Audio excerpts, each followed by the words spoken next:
Hello everyone. Welcome to my very first podcast. My name is Cheska, and today we have a very interesting topic, and we will be answering three important questions on orality, literacy, media, and communication, which, in my opinion, should be given more importance than it is getting.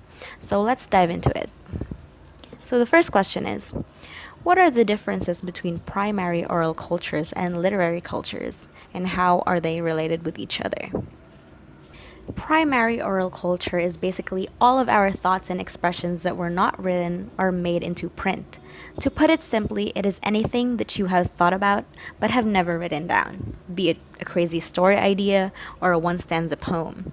It could be ancient history that we may have never known about because it hasn't been written down, so it perishes just as easy as one, two, poof. They say that there have already been so many languages that have disappeared before writing even came along. But today, as Walter Ong stated in his book, primary oral culture in the strict sense hardly exists, since every culture knows of writing and has some experience of its effects.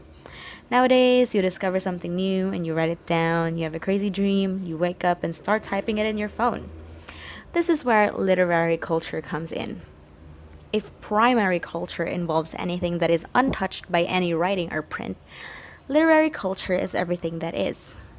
It is every form of writing that you can think of: textbooks, novels, screenplays, blog posts, and even your tweets and Instagram posts. It is safe to say that primary oral culture can exist without literary culture, but literary culture cannot exist without primary oral culture. You basically need to walk before you can learn to run. And as the saying goes, one cannot write before he speaks. This is now where they are both related. Contrary to some beliefs, literary culture has enhanced orality, and also contrary to some beliefs that think oral culture is primitive, it actually is what makes literacy possible. Because, as stated in the book, speech is inseparable from consciousness, which we use when writing. It is that little voice inside your head that helps you see an image and write. Let's move on to question number 2. What does Walter Ong mean by the intersubjectivity of communication? And how does this differentiate communication from media? Let's take a look at the word intersubjectivity.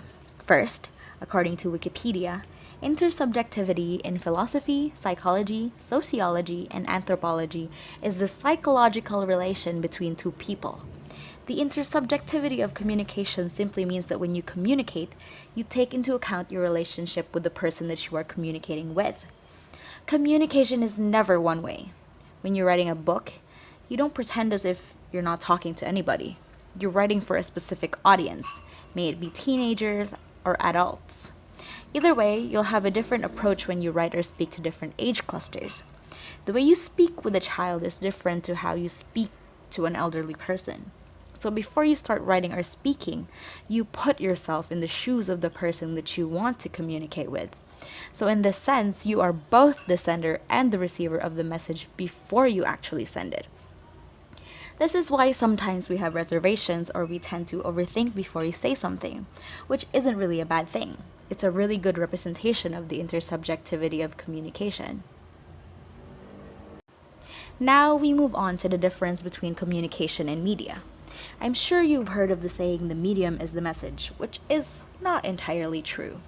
The message is what you convey through a medium. Communication is the exchange of information, and media are the platforms that you use to convey such information, so they are clearly not the same thing. And lastly, we have the third question. How does the media model of communication show chirographic conditioning? Chirography means writing something down. It comes from the Greek word chiro, which means hand, and graph, which means writing, handwriting. The media model of communication shows chirographic conditioning because you'd have to write. You imagine, create, and invent ideas which you will then put into writing and share with an audience through a medium, therefore enhancing your chirographic abilities. One example is your constant need to post on social media. You want to tweet everything that's on your mind, and you shake your head to find the best Instagram captions. All of this, it shows chirographic conditioning. And that is basically it for today. I hope that you actually learned something, even just few things, and I hope to see you in my next podcast if ever there will be one. And thank you for listening. Bye.